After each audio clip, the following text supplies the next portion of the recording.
In this video, I will be showing you how to use YouTube offline. Let's get started. First, I open up my Google Chrome browser.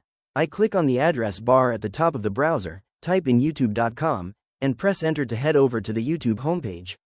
Once the page finishes loading, I move my mouse cursor up to the YouTube search bar at the top. I click inside the search field and type in motivational speech, then press enter to search. When the results page appears on screen, I look through the list of videos and click on the one titled, Build Yourself Silently with These 5 Rules.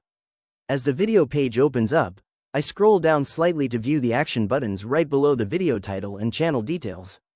Right alongside the like and share options, I click on the download button.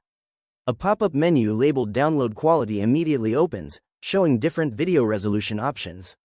I select the standard 480p option by clicking on its selection button, and then I click the download button at the bottom right of the pop-up box.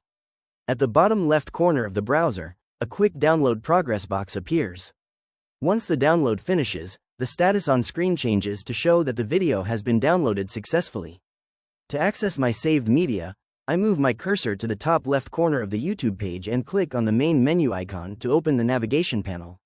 From the sidebar options, I click on Downloads to open my saved offline content library, where the newly saved video is clearly displayed under my downloads list.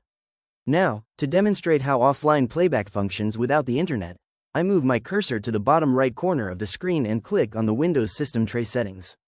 In the network overlay that pops up, I click the Wi-Fi icon to disconnect my device from the internet completely. With the internet connection turned off, I go back to my YouTube downloads page and click directly on the video thumbnail. The video opens right away and begins playing smoothly without any active internet connection. That is how simple it is to set up and use YouTube offline.